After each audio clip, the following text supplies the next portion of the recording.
Saudações, investidor! Tudo bem com você? Você está no canal Aportando Conhecimento e no vídeo de hoje a gente vai falar sobre o fundo imobiliário RECT, que na verdade ele caiu mais de 11% no pregão de ontem, e nesse vídeo daqui a gente vai falar as causas que fez ele cair tanto assim. Então atualmente esse fundo vem sendo cotado ali nos R$ 50,80, muito próximo da sua mínima histórica, e aqui a gente consegue ver essa gigantesca queda no dia de ontem. E na verdade essa gigantesca queda, ela aconteceu devido ao fato relevante que foi divulgado por esse fundo imobiliário, que é sobre a alavancagem que ele tem, que foi a alavancagem que ele precisou fazer para comprar o edifício Barra da Tijuca.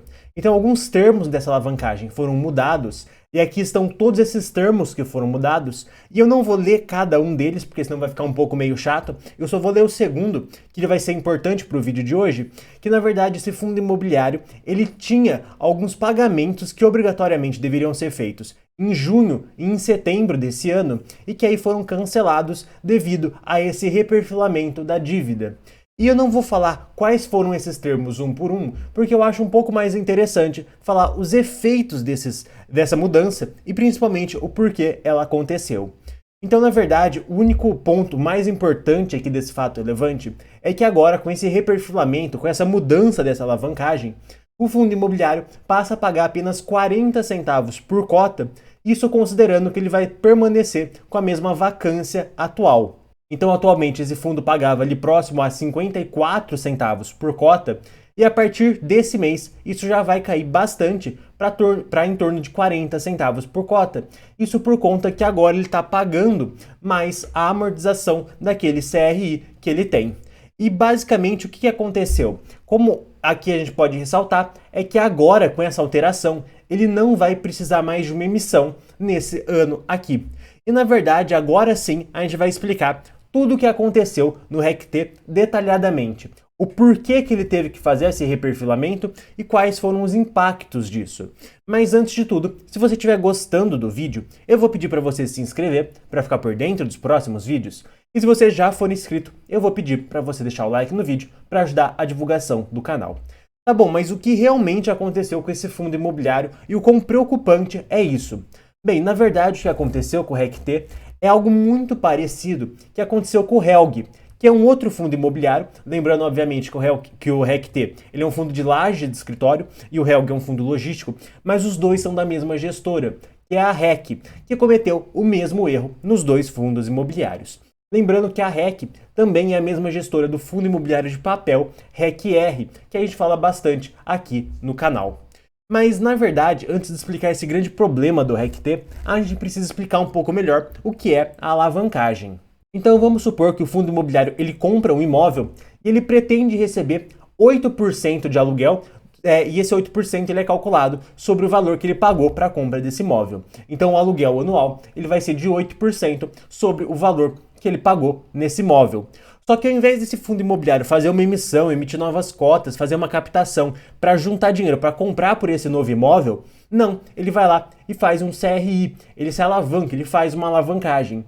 E esse CRI, ele está pegando dinheiro emprestado e ele está pagando uma taxa de apenas 6% sobre os juros desse CRI, desse dinheiro emprestado. E obviamente que esse 8% e esse 6% são apenas valores hipotéticos para você entender um pouco melhor como funciona a alavancagem. Tá bom, nesse nosso exemplo, ele vai receber 8% de aluguel do imóvel, mas ele vai pagar só 6% de juros sobre esse CRI. Ou seja, ele vai ficar com 2% que ele vai ganhar ali meio que de graça só por assumir esse risco dessa alavancagem. Então, na verdade, uma alavancagem, quando bem feita, e isso é muito importante, ela tem o potencial de aumentar os rendimentos. O grande problema é que quando uma alavancagem é mal feita, isso acaba tendo o efeito inverso e isso diminui os rendimentos. Então, por exemplo, nesse caso, esse dinheiro que foi pego emprestado, ele precisa ser devolvido em algum momento. A maioria dos fundos imobiliários que a gente fala aqui no canal, eles têm alavancagens de longo prazo. Ou seja, esse dinheiro precisa ser devolvido em 10, em 15, em 20 anos. Ou seja, a amortização, a devolução desse dinheiro é muito pouca ano a ano. Esses fundos que têm alavancagem de longo prazo, eles vão todo mês pagando os juros dessa dívida para que ela não aumente de valor, e aos poucos eles vão pagando um pouquinho do valor principal e diminuindo o valor da dívida. Mas isso é muito gradual, porque isso é uma dívida de longo prazo. Só que alguns outros fundos cometeram um erro muito grande de fazer essa dívida uma alavancagem de curto prazo. Ou seja, eles precisam levantar dinheiro através de uma emissão para fazer a quitação dessa dívida. Ou seja, esses fundos pegaram dinheiro emprestado para fazer essa alavancagem e precisam devolver já nos próximos anos. E é aqui que está o grande problema, porque muitas dessas alavancagens foram feitas no ano de 2020, 2021, às vezes até 2019. E o que aconteceu com o mercado de lá para cá? Basicamente, o mercado só caiu. Isso fez com que esses fundos não conseguissem fazer outras emissões. E aí que está o grande problema. Então o RECT e o HELG eram fundos que contraíram uma dívida, que precisavam fazer novas emissões para quitar essa dívida, mas não conseguiram, porque o valor da cota de mercado estava muito baixa e com isso eles não conseguiram emitir. Então, na verdade, o RECT ele tinha obrigatoriamente que fazer uma emissão nesse ano para pagar por aquela securitização que ele fez, que foi o que a gente comentou lá no começo do vídeo. Lembra que ele tinha um valor para pagar em junho e em dezembro desse ano? Que foi cancelado esse valor que ele tinha que pagar? Isso porque a dívida foi reperfilada, eles mudaram os termos da dívida e agora ele não vai precisar fazer uma emissão no ano de 2023, porque na verdade ele não vai conseguir fazer, porque a cota está muito abaixo do que deveria valer. O valor patrimonial desse fundo é por volta de R$100, mas ele vem enfrentando uma série de problemas de vacância, ou seja, os imóveis deles estão mais vagos do que deveriam estar segundo a gestora, e com isso o valor da cota vem caindo bastante. E atualmente ele está sendo cotado por metade do valor patrimonial.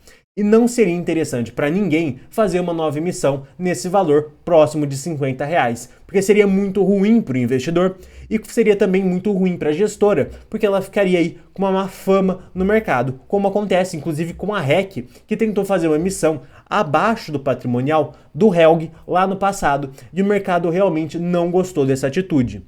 E o que pode acontecer com o RECT daqui para frente?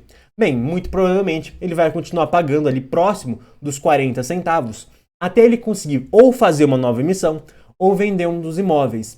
Se ele vender um dos imóveis, ele consegue de novo captar dinheiro, porque se ele vender um dos imóveis, ele consegue receber dinheiro e pagar por essa alavancagem, e aí ele volta a pagar um rendimento muito maior, como ele já vinha pagando.